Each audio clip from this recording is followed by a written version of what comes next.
But one thing my mom and my dad always told me was, whatever you do, whether you pick up garbage or you're a plastic surgeon, whatever you do, be the best that you can be.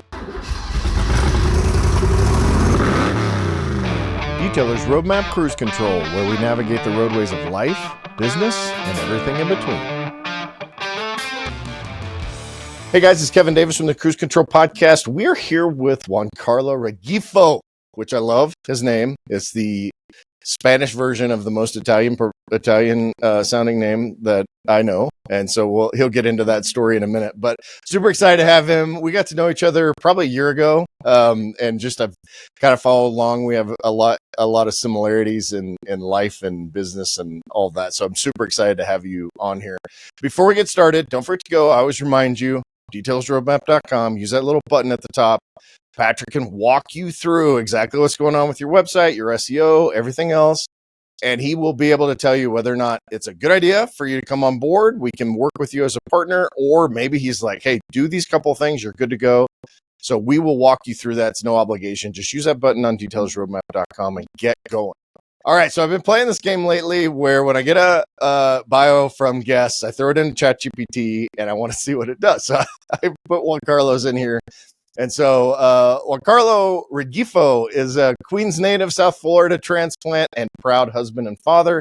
Whether he's in the gym, out on the trails, or training the next generation of detailers at RUPES USA, Giancarlo brings energy, experience, and deep love for God into everything he does. And don't be surprised if he schools you both on the court and in the kitchen. That was my favorite line from ChatGPT. But he said he just got back from the gym, so he's a man after my own heart. And now, after several months of bulking, I'm going to try to look like you now. You're my new inspiration. So I'm ready to go. Hey man, thanks for coming on board. I really appreciate you taking the time, man. I know you're busy. You've been traveling. You're all over the place. So I really appreciate you staying awake at 1:30 in the afternoon instead of taking your nap after your workout and just spending time with me. So, hey, brother, we always start with the superhero backstory. And like I said, I want to know the story of your name first, all of that. But tell me some of your background, because, people see you on social, super friendly, great smile, good looking dude, beautiful wife. But we don't really get to know people that are, the kind of the backstory. That's why I started doing this, because I love hearing people's backstory and hearing what we're dealing with. So go for it.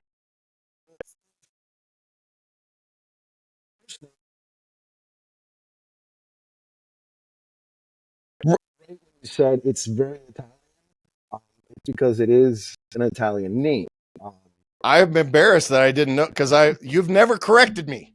Well, it's like when we talk, it's, hey man, how are you, brother?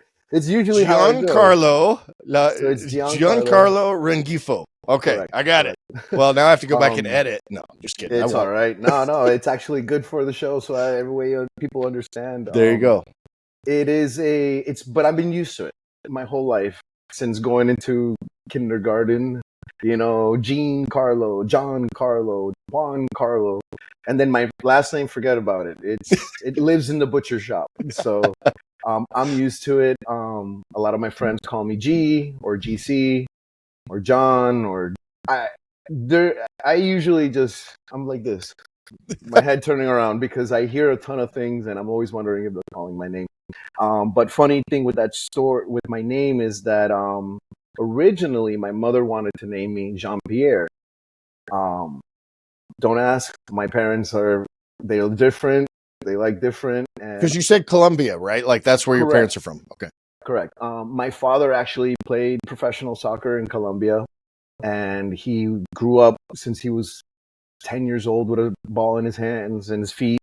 And when he went professional, he imitated a player from Italy that was his favorite player, played the same position he played, and his name was Giancarlo.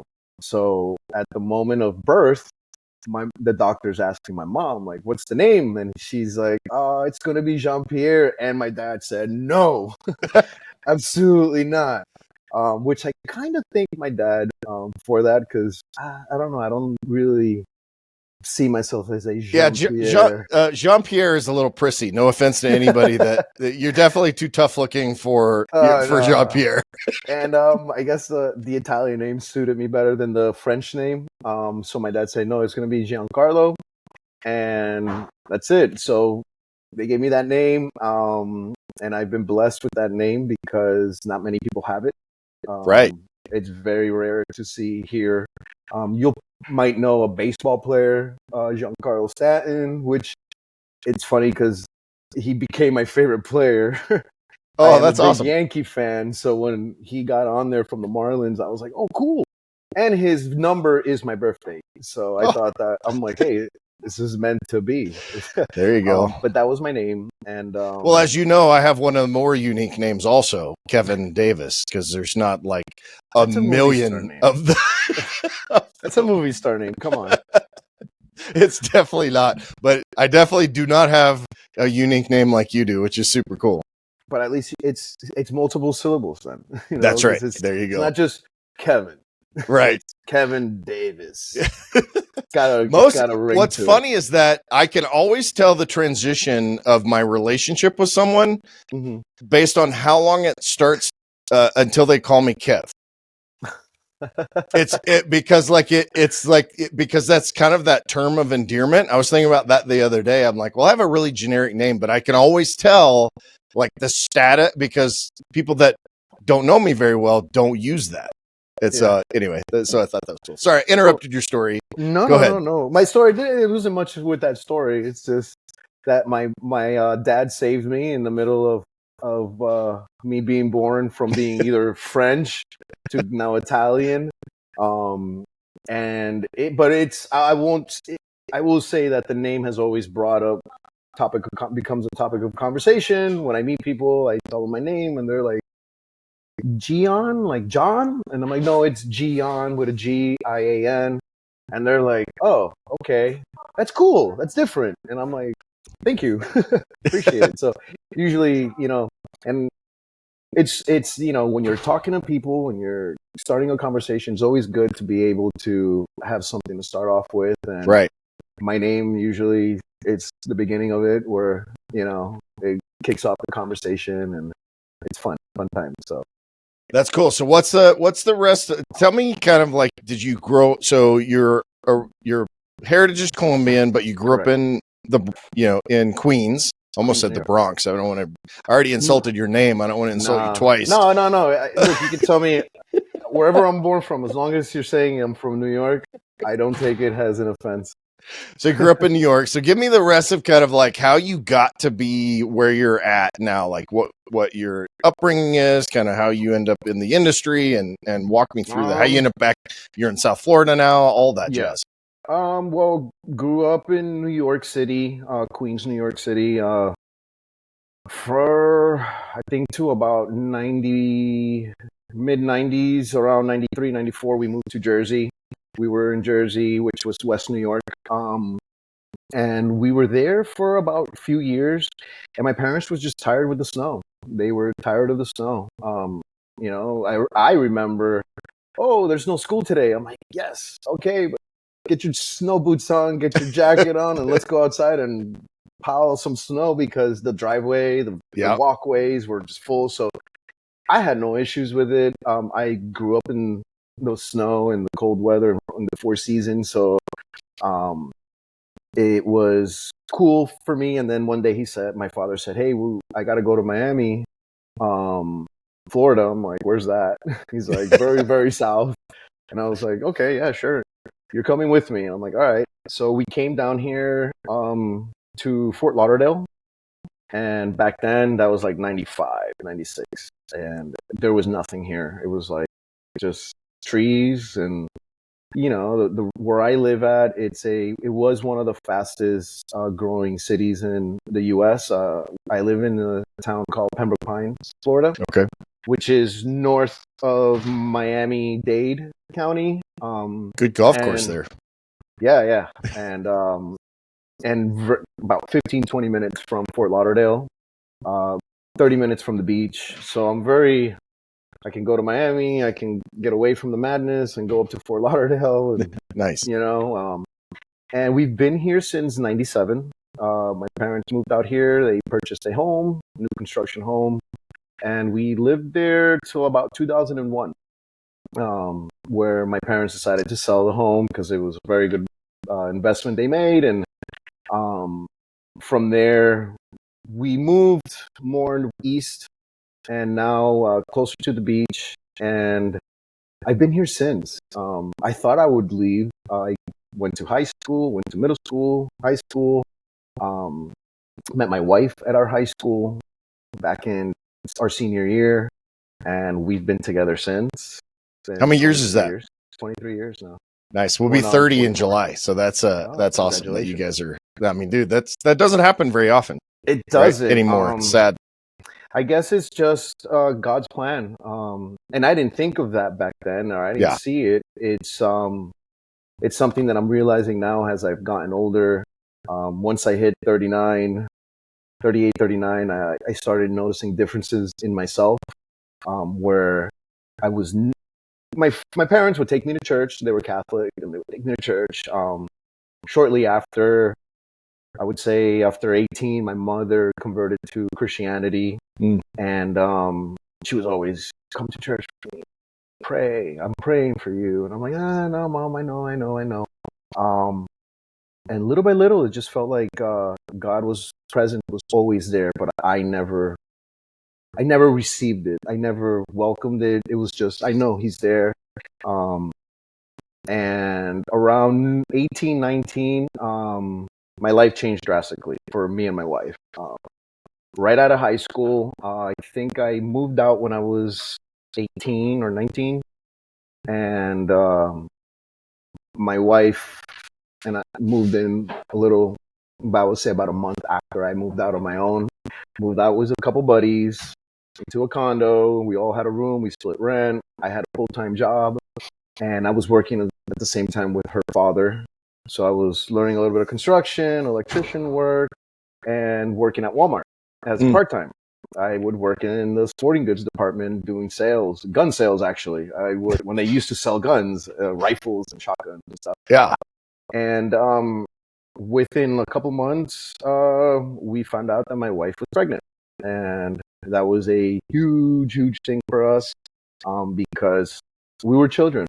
We were kids, man. And to me, it was frightening. But it was one of those things that when I found out, I was scared, but I was happy.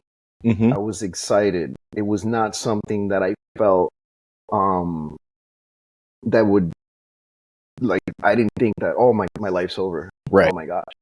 Everyone else thought that. Parents were like, what are you guys doing?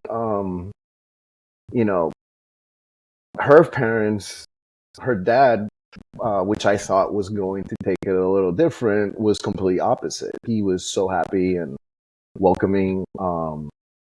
My mother, not so much. My mother was a little bit like, oh, what are you doing? Like, you're not ready for this. Like, you just started your life, and now you're going to be bringing in a life into this world. But it didn't sink into me because me and my wife were best friends. We're great friends aside from, loving each other and caring for each other. We're best friends. She's the one I talk to every day.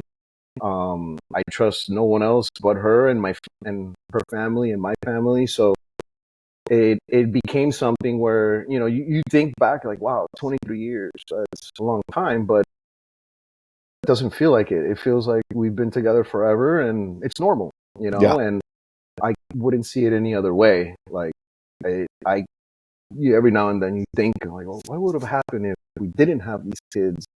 And it to me, it was natural. So I just went with it. We both didn't know what we were doing, but we went with it. We were like, screw it. She continued school. I did not. I started working full time, whatever job would come up to make ends meet. I was doing construction, roofing for 5 years. And in between that, I learned a lot because one of the things I took from high school was networking. Networking to me was huge. I would say I walked into high school. I wasn't popular, but I knew everybody. Mm-hmm. From the rocker kids to, the Jamaicans. And our school was very multicultural. So you have Hispanics, you have African Americans, you have Jamaicans, from Caribbean people, you have people from Asia, all over the world. And, you have the guys where they're skating and skateboarding and stuff. And I was friends with everybody. Yeah. The cheerleaders, the jocks. I was friends with everyone. I did play some sports. I played soccer in high school, so I met people through that. And to me, I didn't realize what I was doing then until now, until maybe 9, 10 years ago, that when I started my business, all those friends that I had throughout those years just came out of nowhere, like, hey, I could use your service. So to me, high school, it was crucial point in my life, because that's where I was first exposed to so many people. And that I would say that helped me get to where I'm at today, big time. It was something that in high school I was a little bit of a rebel, skipping school and stuff like that. I did not finish it. I ended up leaving and going straight to work. But I felt like the things that I learned in high school, not academically, but being able to speak to people, being able to find myself comfortable with different types of ethnic groups and different types of people, it was like a skill that I learned over there.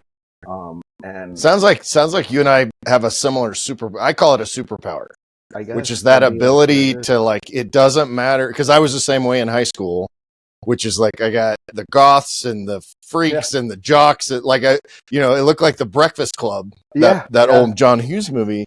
But it builds a skill in being able to I call it finding a conduit, which is like and I've watched you do it, so I know that you can do this too, which is you can find that connection to pretty much anybody, no matter where they are, where there's some rich old white lady in in Fort Lauderdale, or a Jamaican down in Miami or whatever. I'm sure that you don't have any problem doing that. No, and it's been a blessing, because it's really I feel we need to connect with people. That is probably the most important thing we'll do in life, is being able to receive people and connect with them, because we don't know what that person may take us one day, or what we can do for that person one day.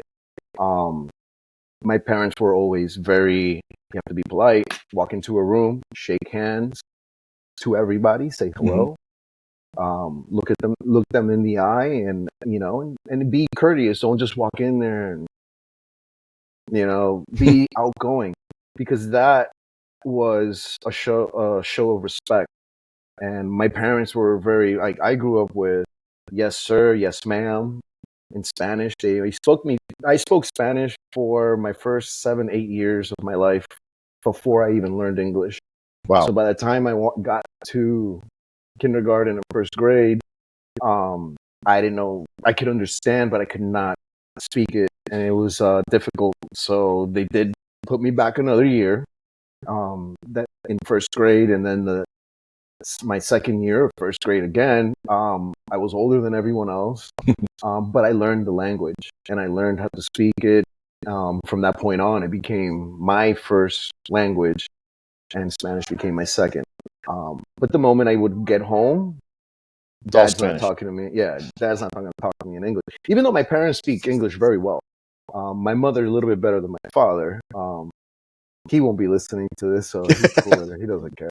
But my mother's, she speaks English. She's been here since she was about 9 years old. Her parents came here in the 1950s, late 1950s, going into the 60s. And so she went to school here in Queens, New York. So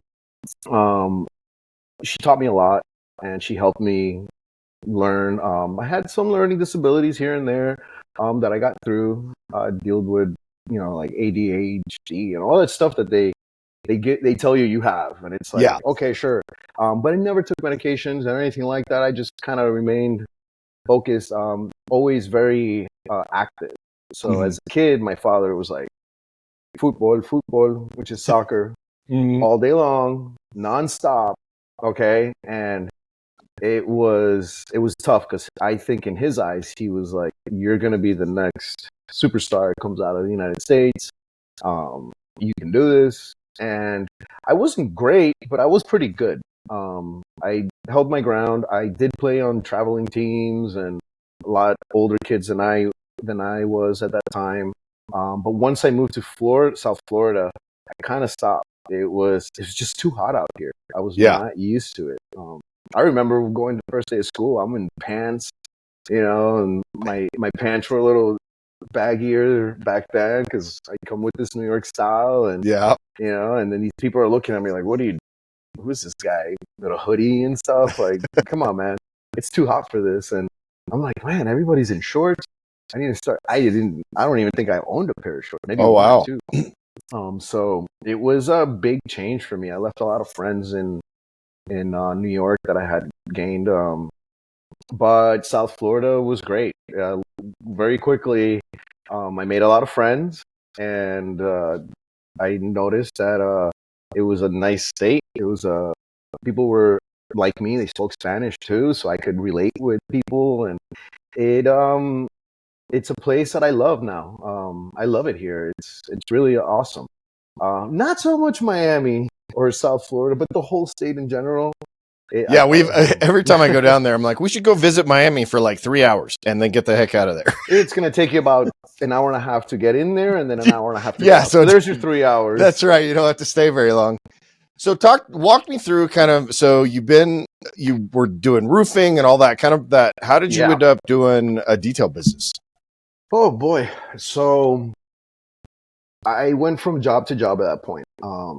My wife her job was to we found out we were pregnant, and okay, cool. 4 months passed by. We go to the doctor. We're trying to find out, let's see what it is, boy or girl. I'm hoping for a boy. Obviously, all guys are hoping for the boy. I remember like it was yesterday, the lady came up to us and she goes, okay, well, here we got some pictures. And I'm looking at the pictures and I'm like, wow, I can't tell. I can't see anything. What is this? He's like, it's cool, but what am I looking at? She goes, well, that's the side of the baby. And I was like, oh, wow, big head, just like mine. Okay, great. That is my child. And she goes, yeah, that's baby A. And she goes, and this is the picture of baby B. And I was like, oh, okay, so this is the A shot and this is the B shot. And she's like, and then she kind of like looked at me and my wife and she's like, wait, no, this is baby A and this is baby B. 2 babies. And she goes, do you guys not know? And I'm like, know what? And then I remember just looking at my wife and she's like, her eyes were like, what is she talking about? And I'm like, what? Yeah, you guys are having twins and they're in the same placenta. So you're having identical twins. Wow. And they're both girls. What? She started crying immediately. I was just in shock. I got on the phone immediately with my mom, and it had been 4 months already or 3 months since my parents had known. So the tension kind of cooled down a little bit, because I was just getting lesson after lesson. Like, your life has changed now. You don't understand. The kids are very expensive. You need to start looking into health insurance, and you need to start looking into this. And I'm like, life insurance. I'm like, mom, I'm 19. Yeah. I'm fresh out of high school. Like, I have to. I get it, mom. I get it. And then I called her, and I'm like, mom, you're not gonna believe, but they just told us we're having twin girls. What? Oh my God! God bless the Lord. Thank you, Lord. I'm like, wait, you're not mad about it? Because you've been giving me so much heat over it. It was, to her, it was like a blessing in disguise. So she knew it. She knew that it was a blessing. And we had our baby girls December 21st, 3 days before Christmas, which they came in. My wife got some complications, so it was like, preeclampsia. She started going blind on one side of her eye, high blood pressure, very crazy stuff. And I remember just getting in the ambulance with her, rushing to the hospital, and they told us we're going to have to take him out because, too many complications. And they were about 7 weeks. They were preemies.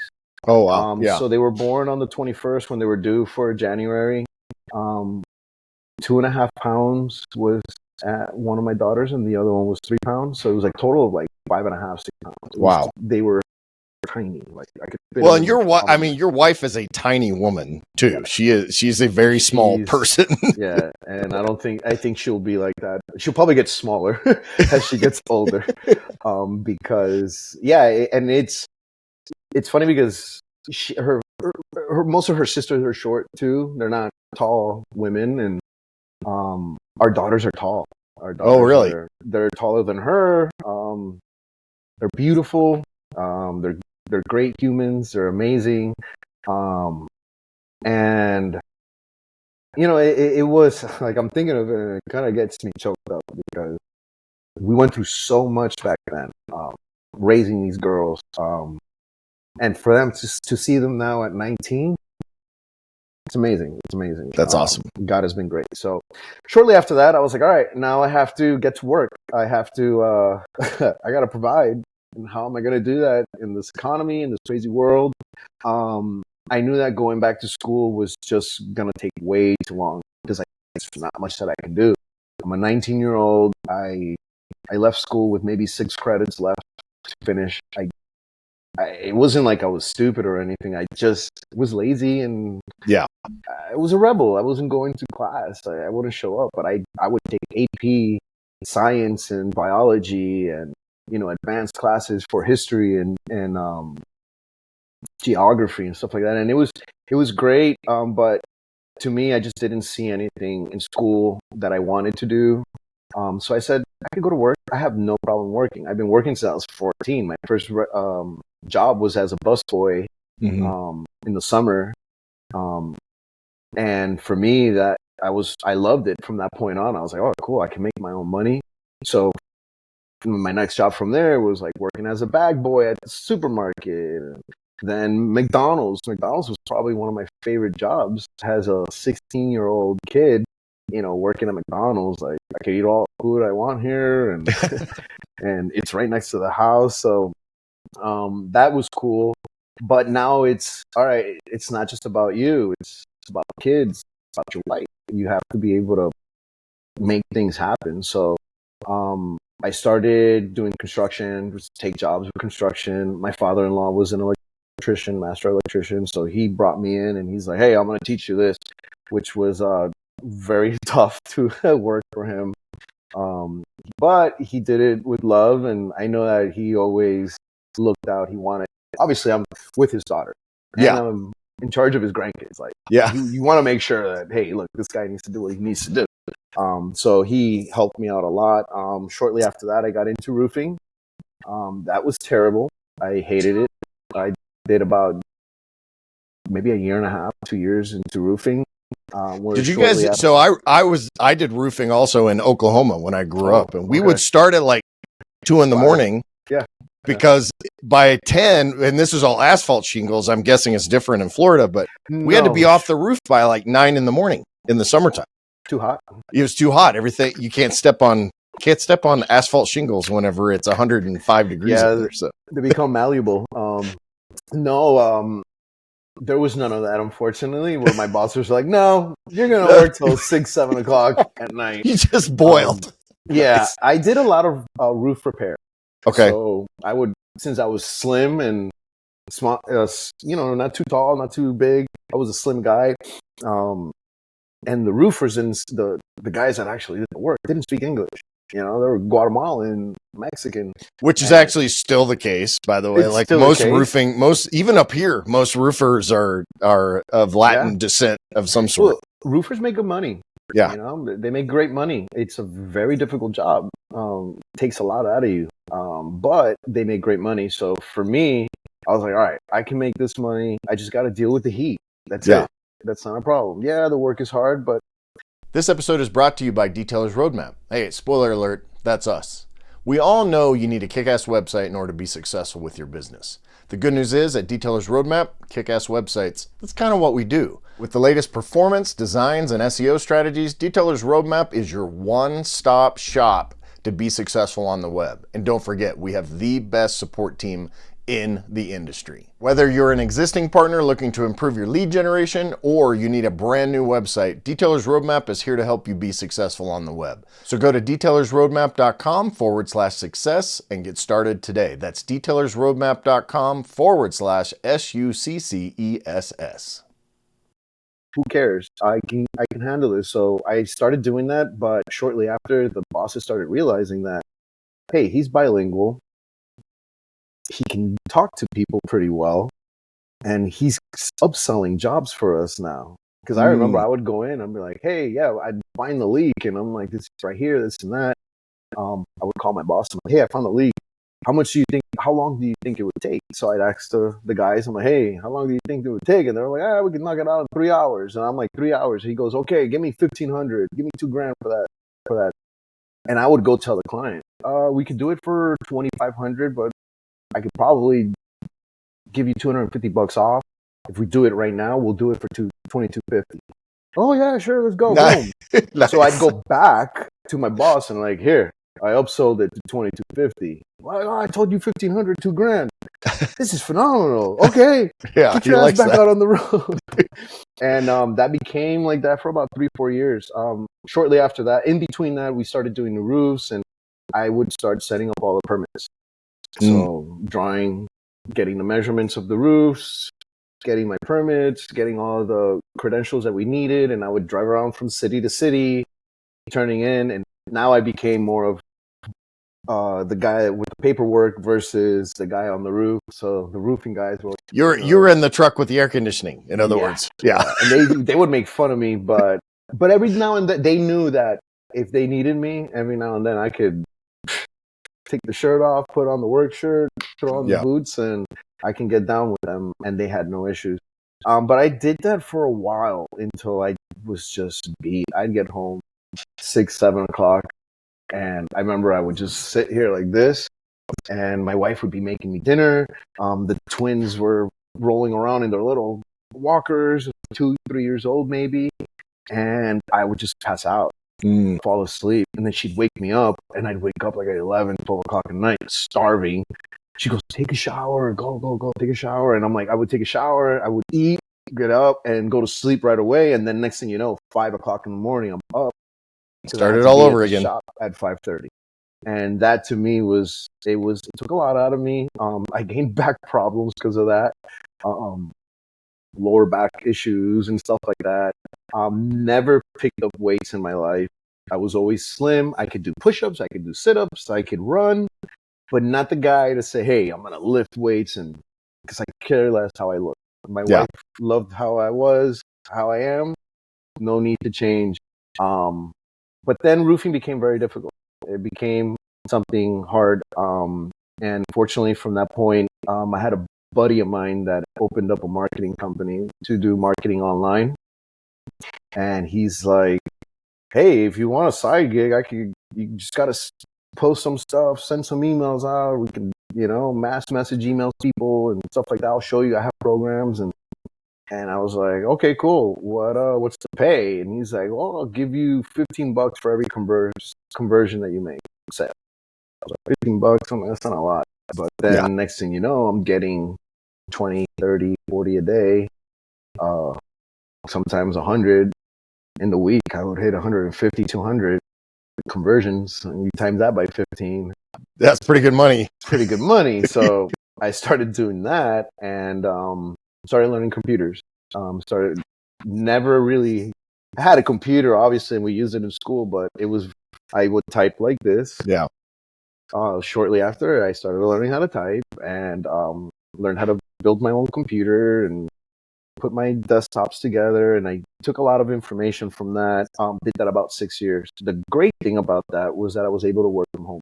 Mm-hmm. So I had my own office. I had everything going. I would take the kids to school. I would pick them up from school. And then me and my wife pretty much swapped positions. She was able to go back out and work and do what she wanted to do, finish her schooling. And I was able to stay home and spend time with the kids. I was still young though. I was in my 20s, Yeah. and so it was good times, some rough times, a lot of living check to check and stuff. Because when you work off commissions and stuff like that, you can have a great week and you can have a terrible week. Wait, are you leaving? Love you. Bye. My wife's leaving. But then shortly after that, it started dying down. Like things transitioned from working on computers to SMS. Phones became more powerful. They became the in thing where people weren't really on their computer. They can check their email through their phone. So we started losing some clients. Our programs were designed just for PC, for certain things, not SMS. And at that point, I was like, I'm not a programmer. I tried learning how to program with C plus and Python, and it was just way too much stuff for me. And I did not want to continue with that route. I was better showing people how to use our program. So I would have maybe 20 people under me working, and I would get $2 commission from their stuff. And then I would find myself showing them how to teaching them how to use these programs. And that worked for a good while until everything started changing. So what do I do next? I don't have a diploma. I could go back to roofing. And there was a roofing company that was looking for another salesman, and they wanted to hire me.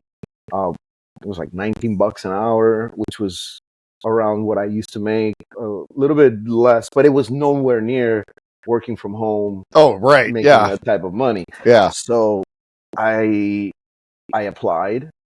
They gave me the job, and the next day they called me and told me, sorry, we were looking at it, and just paying you $19 is a little bit too much over our budget. I didn't think. Went back and spoke to my accountant, and he says it's just too much. We can't afford it. We really want to bring you in. We love your personality, but I just can't afford it right now. No, it's fine. It's cool. I hung up the phone. I'm like, crap. Here we go. Now what? All right. Back to the drawing board. I was still trying to work the marketing, but it wasn't producing. I was spending more on servers and more on stuff that it just was not adding up. So I was actually losing money. So I went to my buddy's house who owned the company that got me the job. We had been working already for 6 years. And he goes to me, he's like, I see that there's a guy outside washing his cars. The guy had a Lamborghini. He had a brand new Tesla. This was back in like 2015.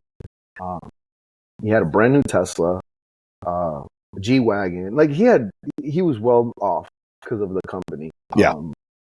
And he'd been doing this for years, so he was well off. And I'm sitting here and I'm in his, nice fancy office, and he's got the big screens on the wall and one of the screens he has camera system where he can monitor all the cameras from his office. And I'm sitting there watching the guy foaming these cars down, right? And then I see him cleaning it, him and another guy. And then they vacuum and they wipe it down, put the dressing, and they were leaving, and he goes, oh, the guys are here. He goes, all right, let me finish this email that I'm sending out. Can you do me a favor? Here, can you take a copy of this check? And he writes him a check for like $760 or something like that. And he hands it over to me, and I'm like, I said, car washes. I was like, 700. I'm like, bro, you just paid him $760 to do all this? And he goes, yeah, but it's phenomenal. Look at my cars. They look great, and do you want a car wash? I'm like, I can't afford it. He goes, no, I'll pay for it. And I'm like, no, I don't need a car wash, man. I need these programs to work so I can get back to work. And he's like, no, I'm working on it. So he's doing his thing. I go and I give the guy the check. And the guy's like, hey, man, thank you. Appreciate it. And he left. And that what I saw him do on those cameras stuck with me. It was like, this guy just made $760 in about 3 hours that he was there for. and more than likely barely spent any money on product because I Yeah. saw what they were doing. It was just water, soap, tire dressing, whatever they used on the inside. He had another guy with him, and I was like, I can do this. Like, how can this is easy? That looks easy, right? That's easy done. money. Yeah, this could be done for sure. So I ended up going back inside, went on the computer, went on YouTube, and I put in car wash. And then something came up as detailing because I had seen it in his company name said detail, car wash details or something like that. And I was like, well, let's see what detailing's about. And boom, McGuire's shows up, a video of McGuire's with a gentleman named Jason Rose on there. Yeah, I might know that guy. Yeah, right. Chemical Guys shows up there with Greg Masterson's on there, and Big Energy Guy, like this is that, and I'm like, oh, okay.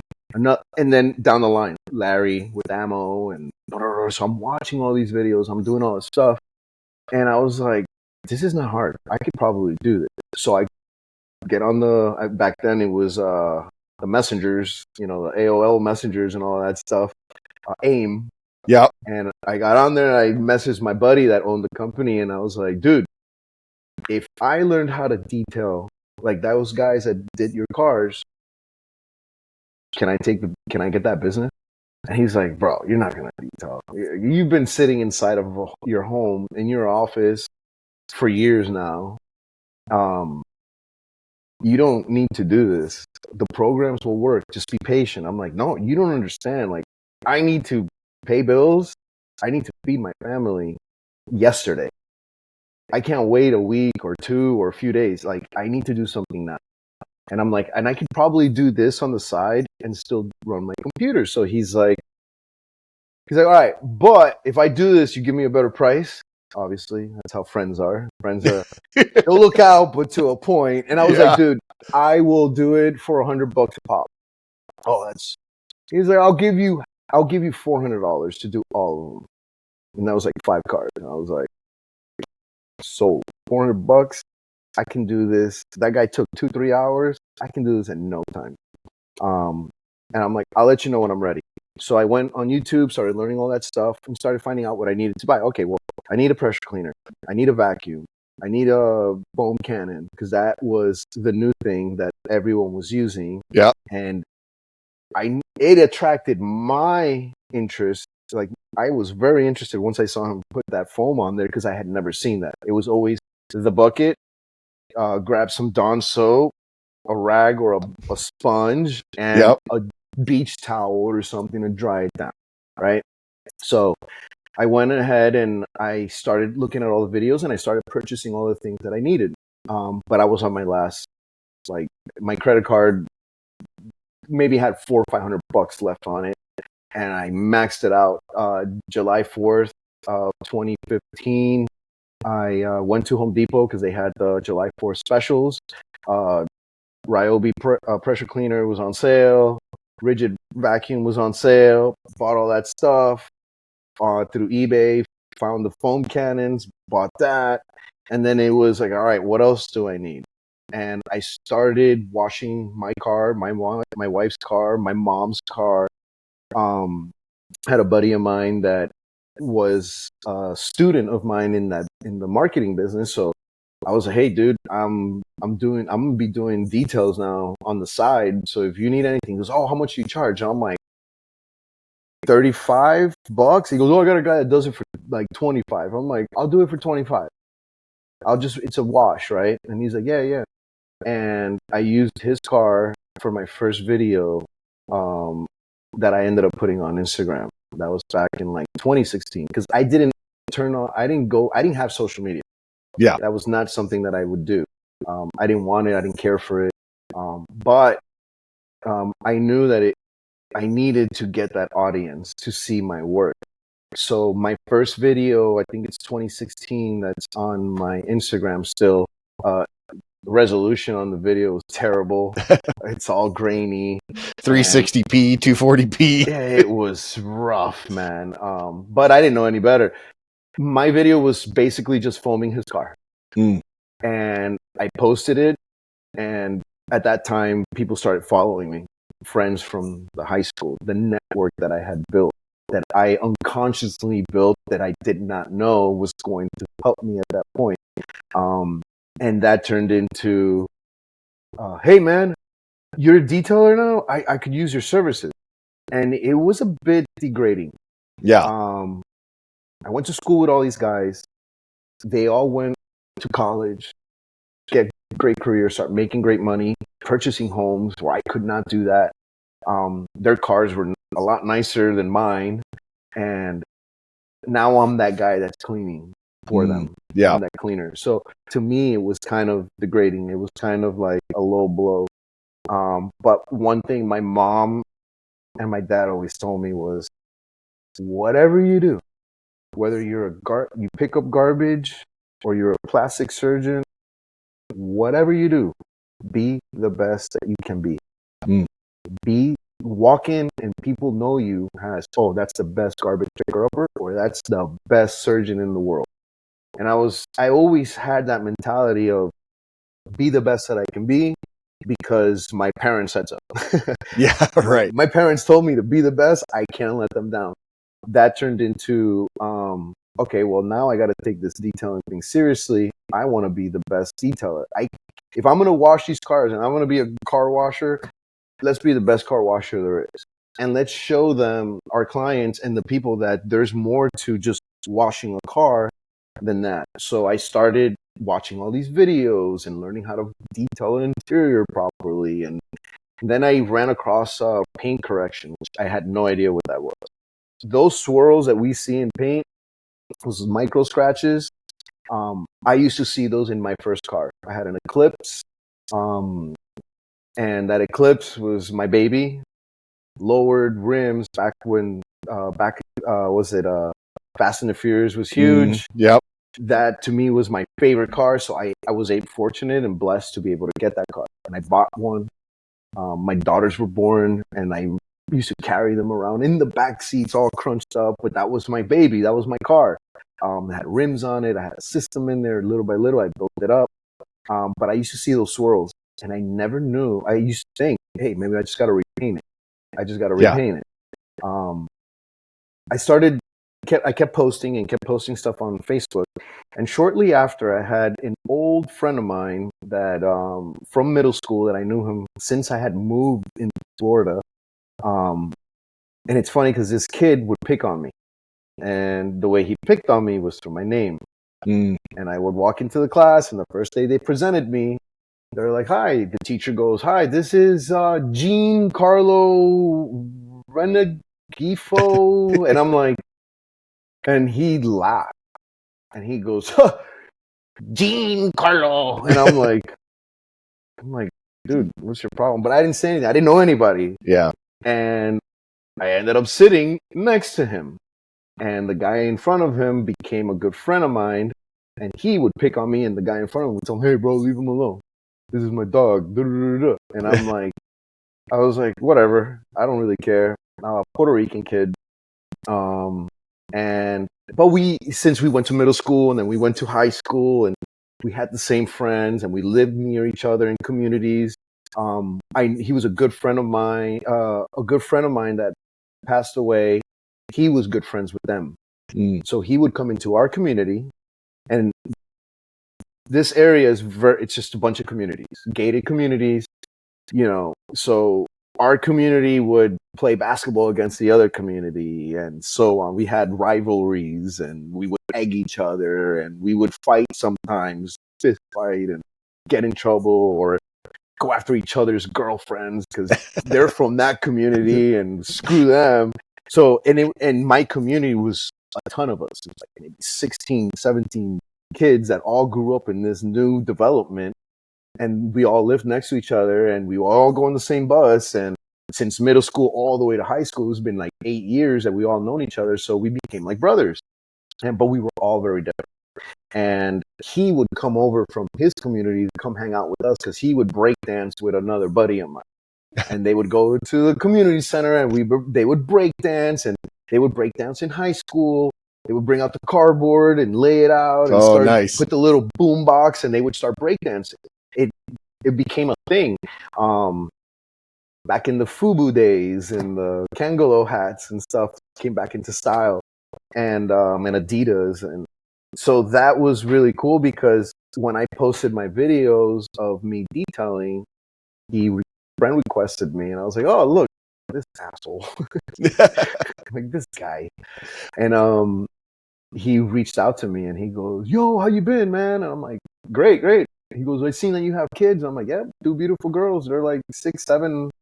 Actually, they were a little older than that, but yeah, like 7 years old they were.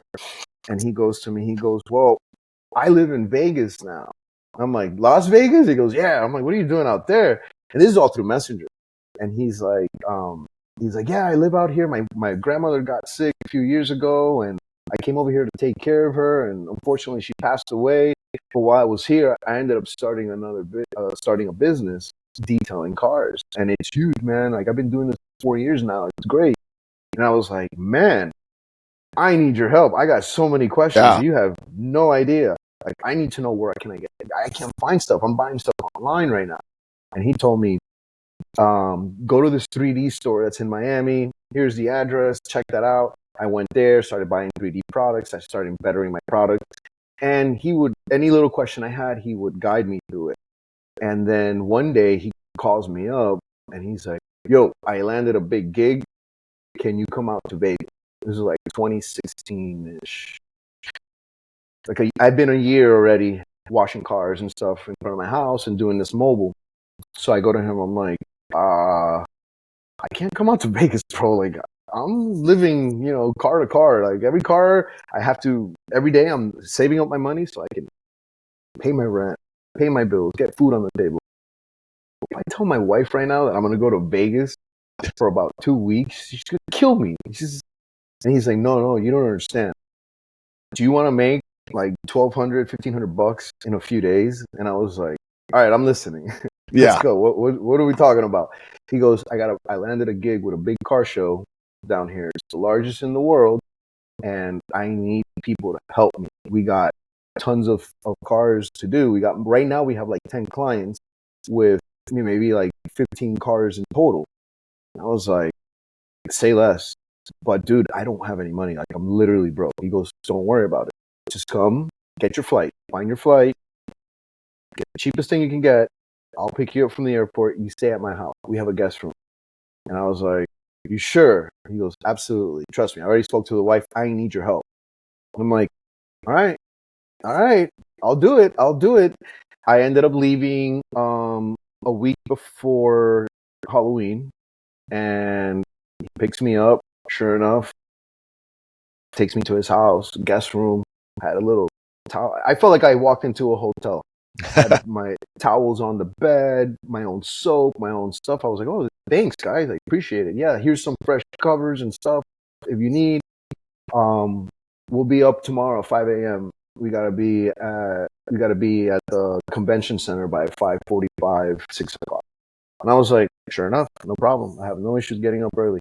Got up early with him, went over there, and at 6 a.m., 6:15-ish, you start seeing these big 18-wheelers roll up into this parking lot. And the first one I see is Pirelli. Pirelli pulls up, and he gives me the flyers. He goes, because we had a little BMX bike that we would get around the parking lot. He goes, take the bike, go over there, and hand them out. See if anybody needs anything. And I was like, yeah, sure. I have no issues talking to random people. I do it all the time anyways. And I'm pretty good at talking to people. I walk up there. And I remember walking up there, rolling up the bike. And I'm like, what's going on, gentlemen? Look at these beautiful cars. And the guys turned around and looked at me and paid no attention to me. And I'm like, I just want to give you guys our flyer. We're over here detailing for the show. So whatever you guys need, here are the prices and stuff like that. They looked at it and he goes, I got 4 cars. Can you lock them in now? Because we need to get them in the next couple hours. And I was like, absolutely. And he's like, okay, cool.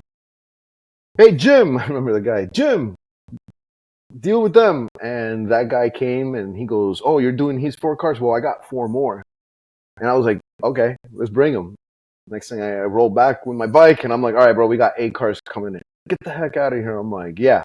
He didn't use those words, but he's like, awesome. All right, let's get it rolling. And they just started pulling up. And it was cars that I have never seen. I seen them on videos. I seen them on pictures, social media, but I'd never seen them in real life. We did a ton of cars, about 3-4 days. And then the last day he comes in, he's like, hey, my connect that got us some of our clients, they gave us some stuff and they gave us passes to go to the show. So we're going to go to the show for the next few days. I was like, awesome, let's do it.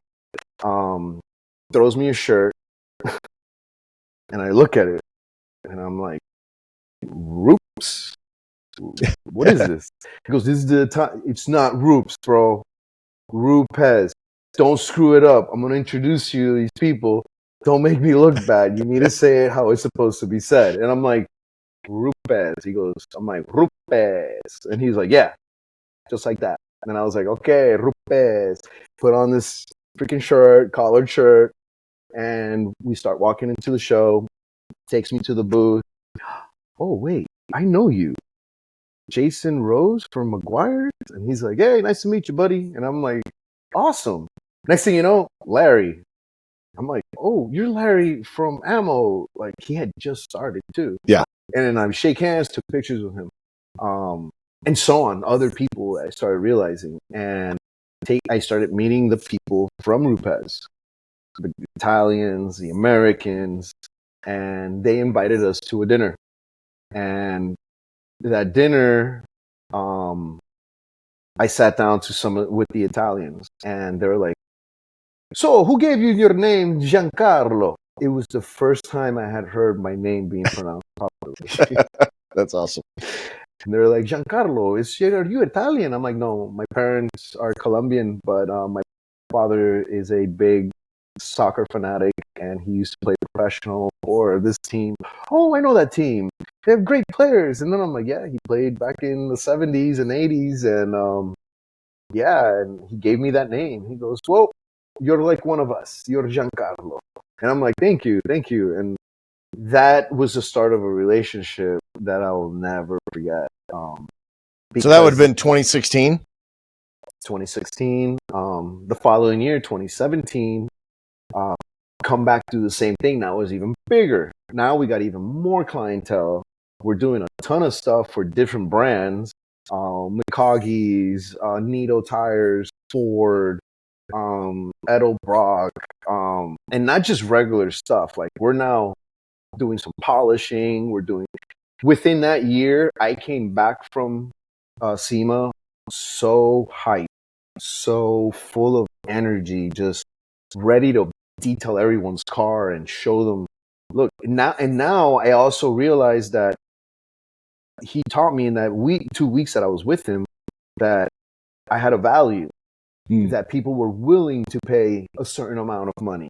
I'm charging $35 here for a car wash, $50 for SUVs. And to me, that was like, I couldn't get any more out of these people. So I had to kind of re-engineer myself to figure out, okay, what are you going to offer? Where is it that you're going to be at? Because you can't keep doing this. I remember one day I was washing 2 cars in August, 1 car in August, and I charged $65, and the client was like, oh, but why? It's so much. And I was like, because you have a lot of sand from the beach and I can't get it out. I was on that car for 3 hours. Oh, man. And I came in home, red, and I told my wife, I'm like, I don't know I left roofing because I couldn't stand this heat. And now I'm back out here again years later. And for what, $65? This is not worth it. This is not something I want to do. I don't know. I was very unmotivated. My wife goes, yeah, but maybe this is just the beginning. Maybe you just need to just start charge more. And I was like, what else? What else can I do to charge more? Because I figured it as I need to offer more and offer the client a lot more than actually, so I can charge more. but I didn't know how to offer more. I only knew so much. So fortunately, hanging with my buddy over there in Vegas, he taught me about set a standard for yourself. And if they don't like it, that's not your client. Okay. If you say, hey, I want $100 for this detail. Oh, but that's too expensive. Okay, well, find somebody else. I can do it for you. That was difficult for me because anything that came in, I needed to take it all in because I needed to make the money. I'm not working on computers anymore. I'm not making that type of money anymore. And it's a lot harder. So anything that I could get my hands on, I was just like, yeah, I'll take it. $50, $30, yeah, whatever. I'll take it. But after SEMA, I realized there was clientele that would pay me $100, $200, $300, $800 for a job. It was also the beginning of ceramic coatings becoming very popular. And I saw ceramic coatings. I said, I need to offer that. That's one of the things I need to offer. Where do I get them from? So he brought me over to a company called Angel Wax and IGL Coatings. They were sharing a booth together right next to each other. And that's where I met Tommy Ramos, a good friend of mine. I saw a picture of you on Facebook with him this morning. I thought it was funny. Yeah. Tommy's awesome. Tommy is a great mentor. He's a different type of person, and I related with that very much so. And he was very welcoming. He came and told me, here, use this wax. It's ceramic wax. It's really good. Da, da, da, da. I'm smelling this stuff. Oh, it smells great. Your products, your soaps look great. You know what? Let me take a few of those things. So I placed my order right there with him. And they were a lot more expensive than the products I was using before. But I knew that if I started promoting my brand as a luxury brand, I would attract luxury clients that I can now charge more money for. Yeah. And I used Angel Wax as my first brand to transition from car washer to detail. And then IGL Coatings, I remember Joel came up to me and he goes, here, try this little bottle. And I was like, oh, ceramic coating. He goes, yeah, tell me what you think. And I spoke to Marcus and they're like, what's your number? I became friends. Shortly after that, I came back to Florida and I started offering ceramic coatings. RUPES, I had purchased a machine, my first machine in 2017, and I started offering ceramic coatings. From 2016 to 2017 was the beginning of me starting dabbing into ceramic coating. First ceramic coating job was a black G-Wagon Brabus. Yeah, it was very hard. I must have spent 6 days, 6 days, I think it was. Wow. And at that time, I had to buy a tent to put in front of my house in the driveway to be able to bring in the car and try to work out of the sun and try to be able to,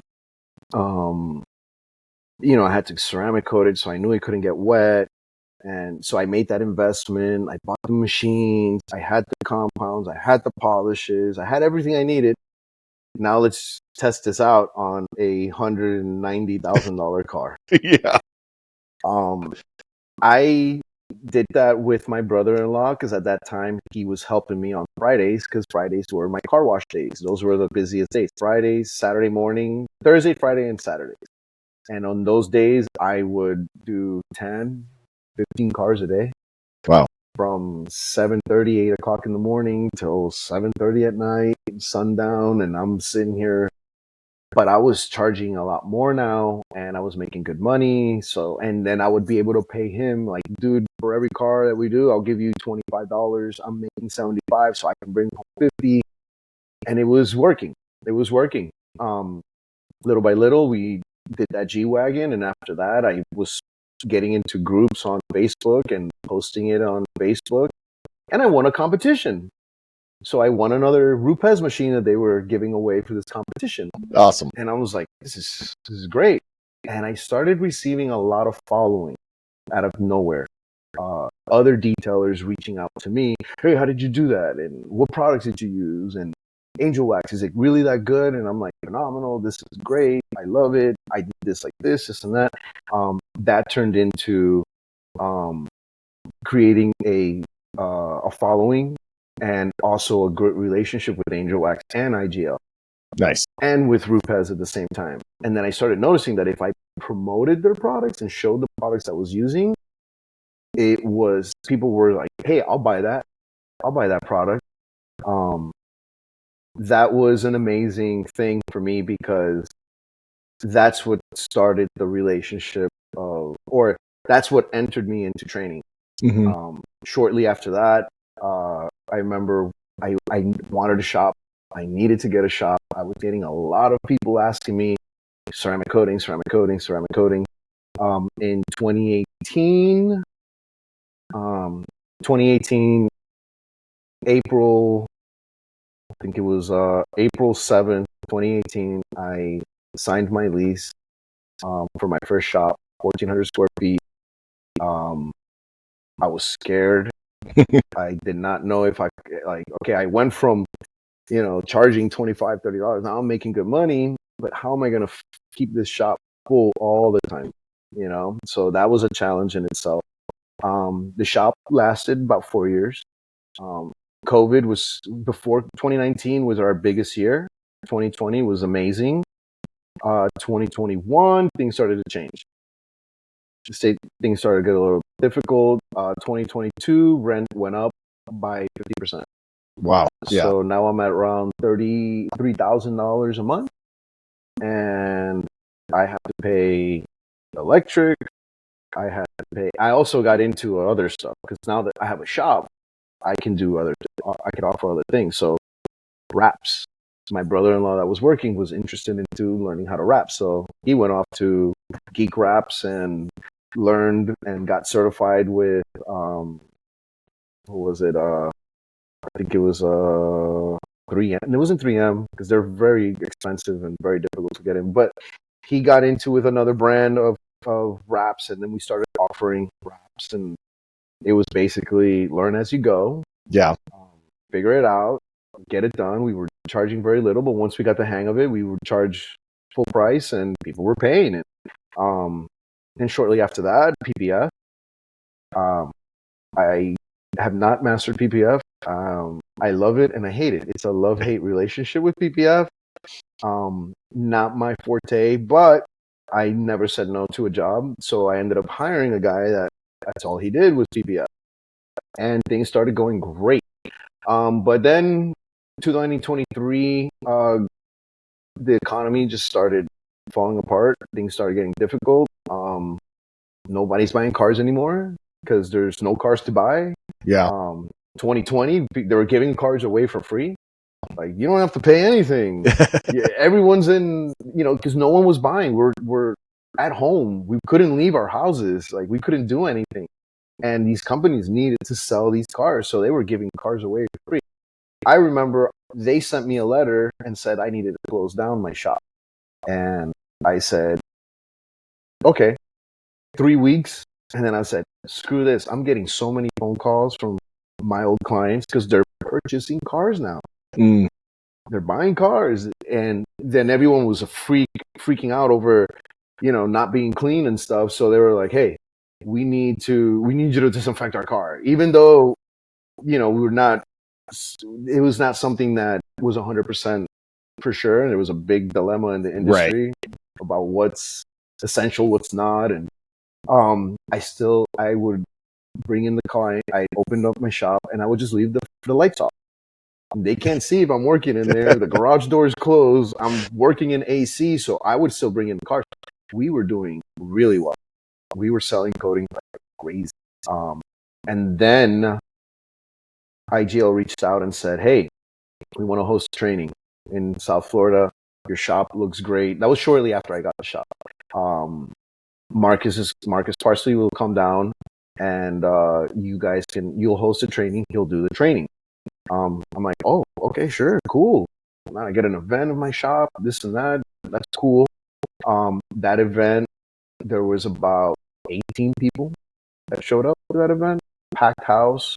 In the beginning of it, Marcus starts doing his thing and explaining the products, and I find myself kind of cutting him off a little bit and stepping in and adding in my 2 cents. And he's just looking at me, and he goes, at the end of that first day, he goes to me, he goes, "Tomorrow, lead the way." And I was like, "Really?" He goes, "Lead the way tomorrow. You got it." And I was like, "What do you want me to teach?" And he's like, "No, teach how you do it, just from experience." I'm like, "All right, not a problem. Let's get to work." And I ended up finishing the class, and then after that, he goes, "You could do this. You could be a trainer. You could be a trainer, dude." And I was like, "Really?" And he's like, "Yeah, I think that the way you communicate with people, the way you explain yourself, you're attracting people's attention, and that is very important in this industry." And he's like, "And you're bilingual. You're gonna do great." And I was like, "Let's do this." Then Angel Wax reached out. They saw I was doing trainings for them, so it was like, "Hey, come do trainings for us."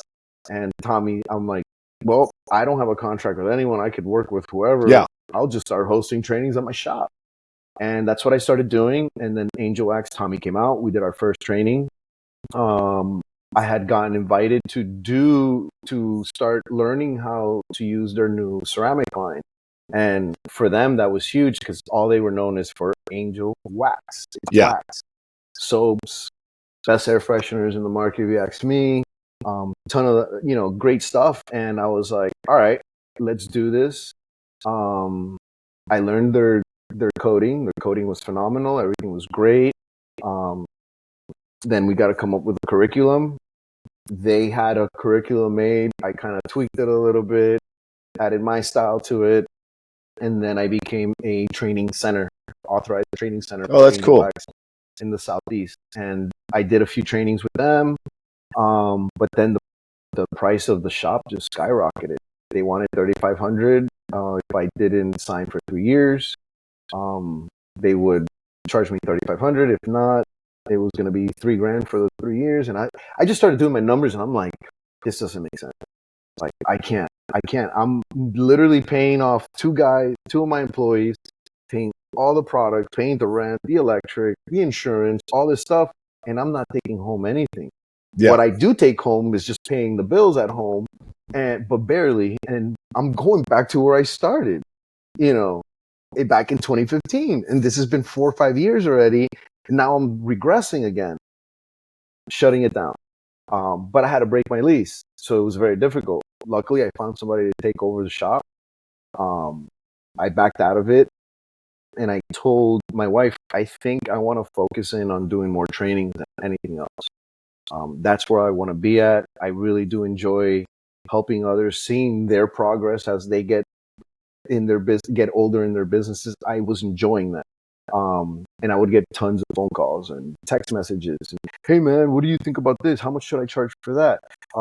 When's your next training? I'd like to come out and learn." I mean, people were paying me $1,200 for a 2-day training for one person, or $700 or whatever. And I started noticing, I mean, the first large training I did, I walked away with, $8,000. And I was nice. Like, "Oh, yeah, this is good stuff. Okay, cool." But my whole thing was make sure that everyone leaves that training with something, some value. I need them to have value. The other thing that I did was make sure that they always have access to me. You're not just training with me today and goodbye, good luck, nice to see you, thank you for the money. No, let me know how your first job goes through. Let me know if you have any help, if you need any help with anything, anytime.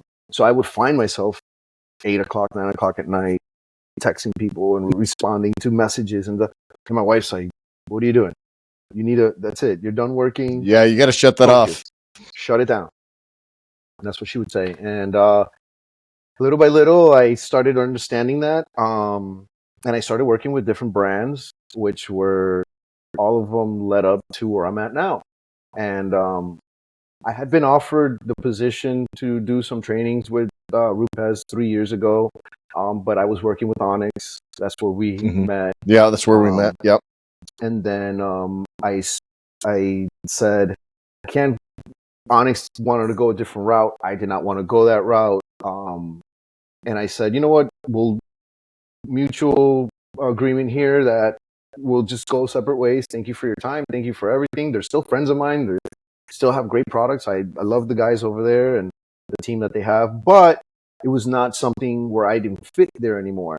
Yeah. Then I saw the opportunity through Josh Hernandez with Sparrowhawk and the ADA that he was going to start growing something, and he wanted me on board and to help him. And that turned into, okay, let's transition from automotive marine to now a whole different ballgame, aviation.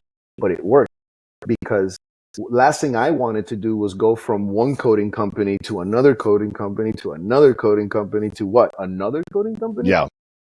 It doesn't look good. It doesn't look good. Even though all the products are great, I know that I had a following out there that are already being like, all right, well, you told us last year that this is the best. Now you tell us this is the best, right? Well, what are you doing, bro?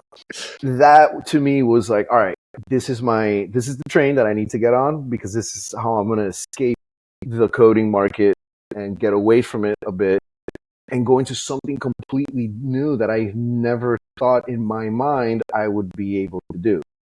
I started washing cars in front of my house, and now I'm going to go detail a $2 million, $3 million jet, or even a helicopter like you did like 3 weeks ago, right?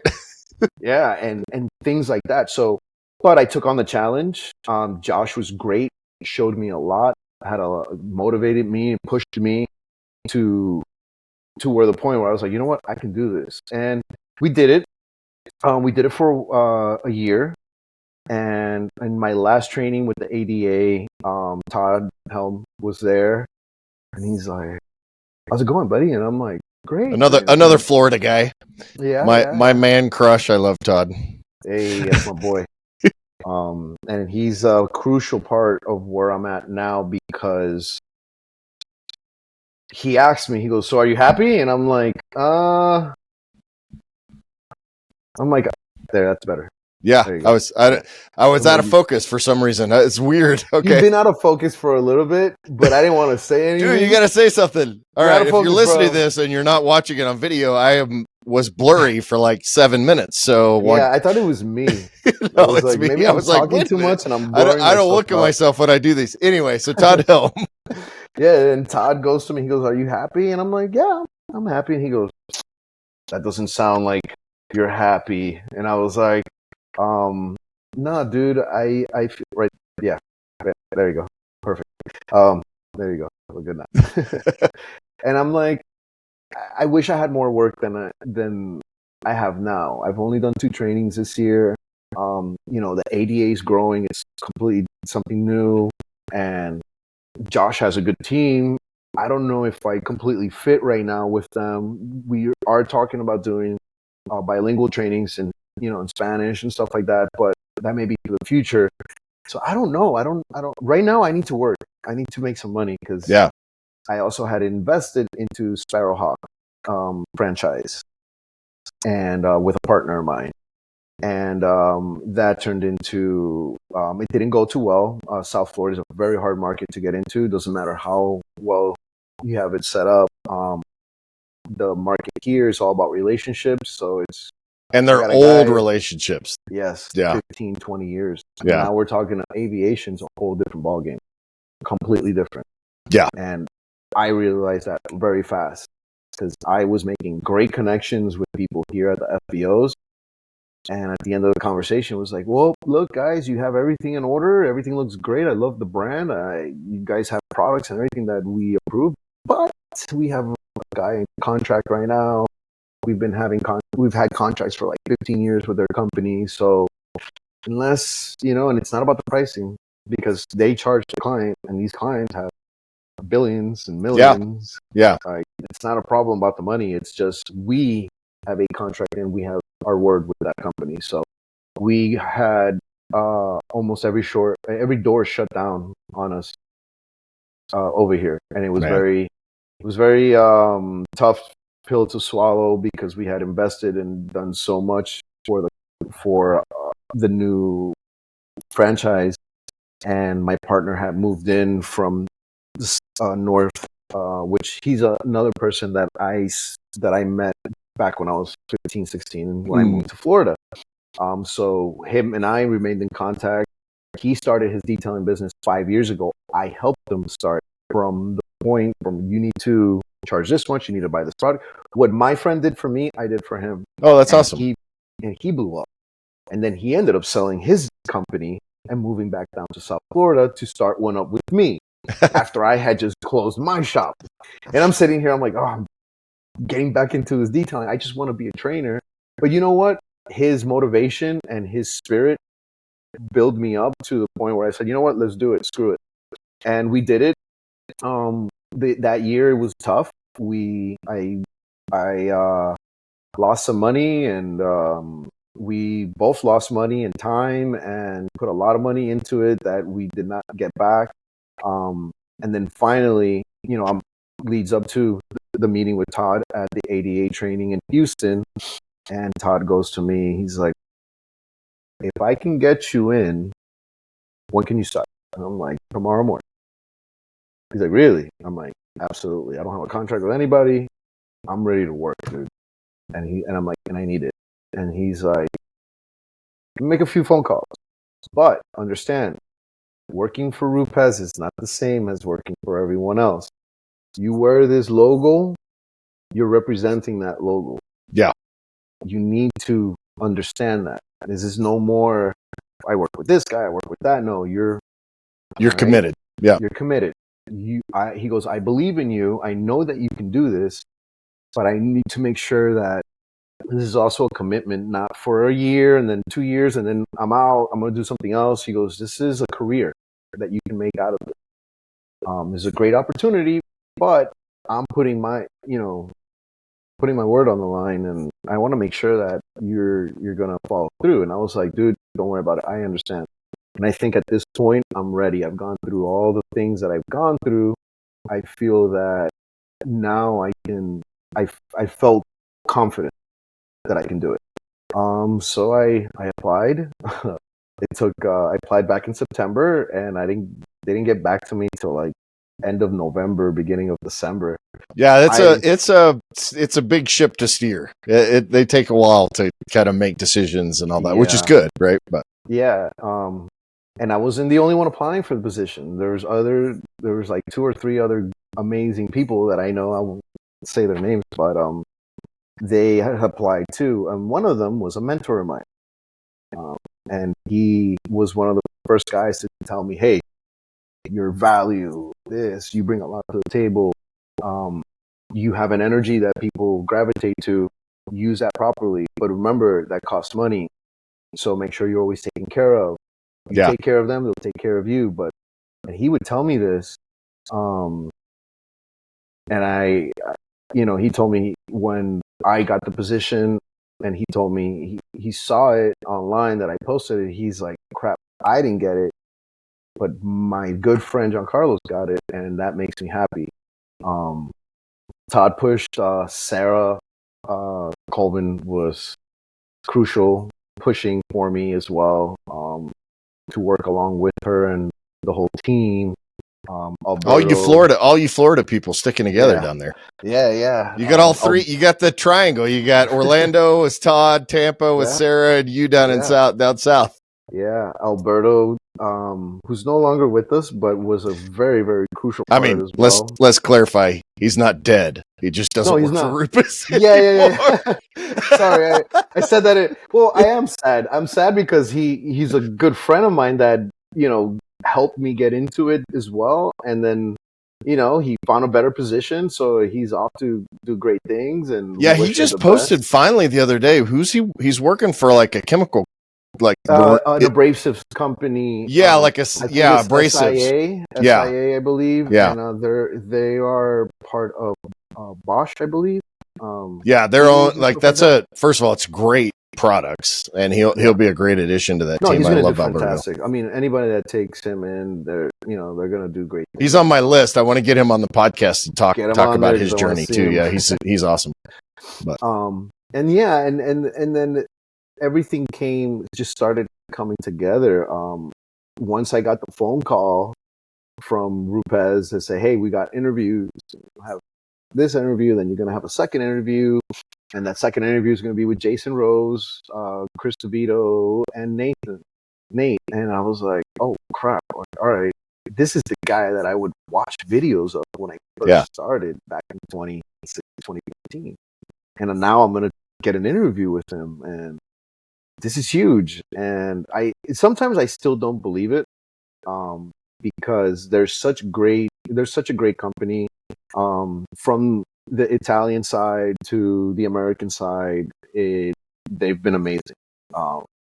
Nothing less than A class all the way. But it was a whole different thing now, because now, yes, there's more pressure, because now I just don't. It's not just me. mm-hmm. I have to wear this name. I have to represent it well. I have to make sure that I'm always, and that's not a problem. I'm not a crazy guy or anything like that, but I could still be a rebel every now and then. I enjoy my hat backwards, and I have a different style to things. You're like when you turn your hat around, I kind of got this vision from, like, remember that movie Over the Top with Sylvester Stallone? Do you ever see that movie? Yeah. So if you're, not 50 like me, or older than 40. So Sylvester Stallone, dude, if this movie's out there, it's like a terrible movie. But what he did was, he was an arm wrestler, and when he got ready to go, he would always turn his hat around. So that when you turn your hat around, I had this like Sylvester Stallone moment with you. My favorite part of that movie was when he actually won the semi truck. Yeah. And then he went and he put I think the eagle on the front of it. Yeah. And he took the old one off and put his on there. And I was just like, oh, I want that truck. As I was a kid, I was like, because he was such a badass, the way he won and stuff. But I got the backwards hat thing from Ken Griffey Jr., which was one of my favorite players. Growing up, he would go up to bat for the All-Star game, and I remember he went like this, put his hat backwards, and knocked it out of the park. And I was like, oh, that is so cool. I need his shoes, I need his stuff. And I started wearing backwards hats. And so I have my own style and things that I bring to the table. And Rupes has been nothing but welcoming. Obviously I have some guidelines I got to follow through and things like that, but nothing out of the ordinary. But within all of those years, I felt like with everything that I was growing, stuff like that, I needed to go through these things to get to the position that I'm at. And I feel like I still have so much more to accomplish. Oh, yeah. But one thing that I go to now is that I would have made it this far if it wasn't for God and God putting me on the path. Even though I would take the route and he was lighting the way the whole time, I never realized that it was him guiding me in that path. And not too long ago, I would say about 2 years ago, because I accepted Christ probably a decade ago. My daughters were very young before my son, but I didn't follow through with my promise. It was, yes, I'm do this, and then I'd go back to being my old self. And not recently, about, I would say a few months ago, or maybe like a year ago, I started realizing, I'm like, I'm in this position because of him. Everything that's happening is because of him, and my struggles and the issue, all the issues that I went through, and this company didn't work, that company didn't work, my shop went great, but then it didn't work. It was probably all because I was learning something in that process. Yeah, 100%. Yeah. And now I found myself recently, I had like a revelation, was where I'm not praying anymore for what I need or what I want. I'm praying for what I have. And that has been everything to me. Because that gratitude, right? That makes such a big difference. because I used to find myself, oh, please, Lord, let me get this job. I need to be able to get this new house that I want, or I will help me get this car. It's always asking, give me, give me, give me, give me. How about, hey, man, you know, Lord, thank you for another day of life. Thank you for the wife you've given me. Thank you for my amazing children you've given me. Thank you for the family and the people you put around me. The opportunity, the struggles, for what I have, for myself, like everything. I'm just so thankful for. And I'm not asking now, change my life or put me in another position. No, I'm asking, thank you for giving me this life. And thank you for giving me this position. And wherever you want to guide me from here on out, let's go.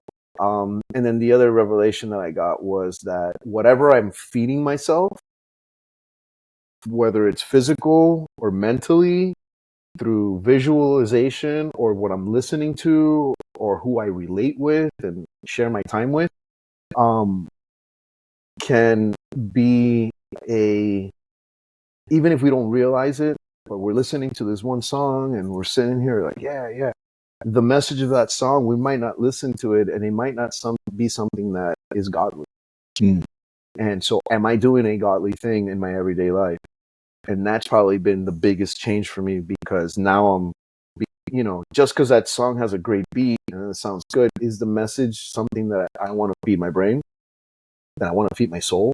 Yeah. No. So it's been a struggle.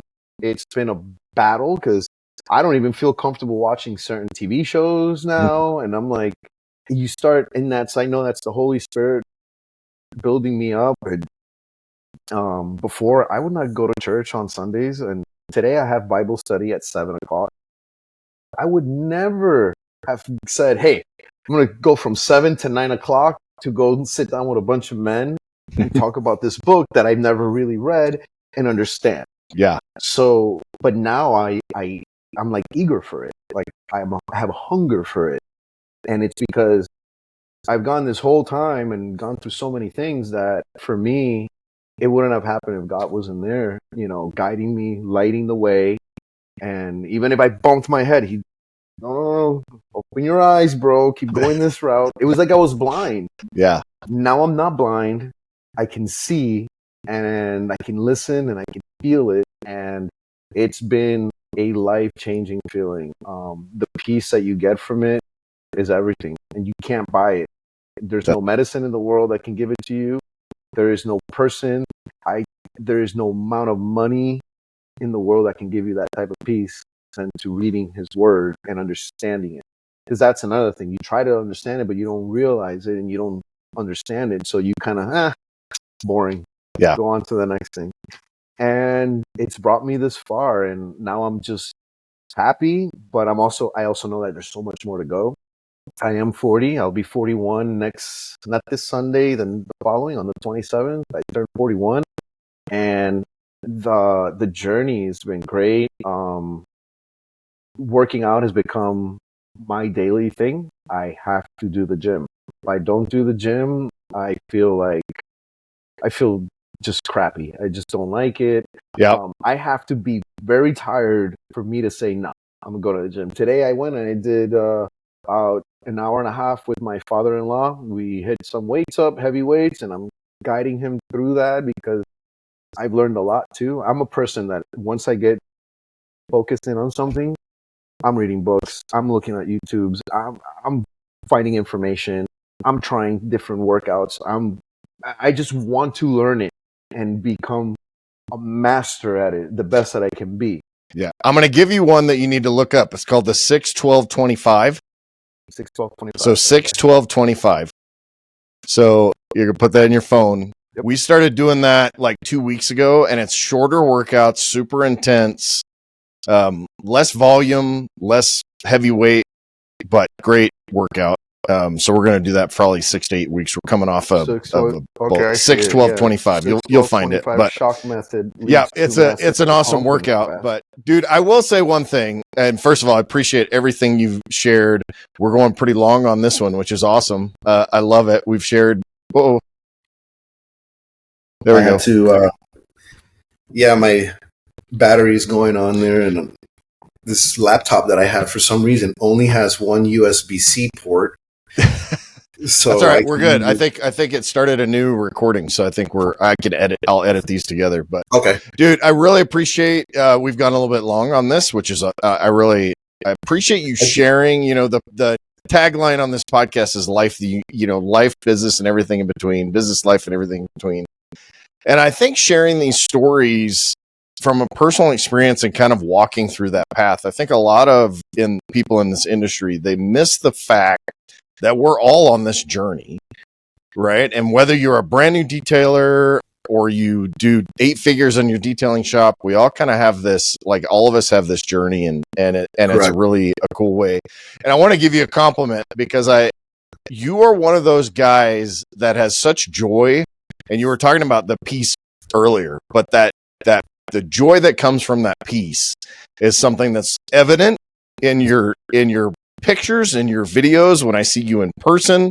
And it's just like, dude, I really appreciate that and what you're sharing with the world. And I think hopefully everybody's listened this far. But I like, if you have an opportunity to hang out with this guy, make sure you hang out with him, because it's just, it'll change your life, maybe in a really small way, maybe even in a big way. But I really appreciate what you have to offer the world. So thank you. And I want to say the same to you. When I met you, it was kind of intimidating because I've always seen you on so many different things. Oh, man. Like, everyone's really nice with this guy. I want to get to know him. And then we're able to do the training in South Carolina.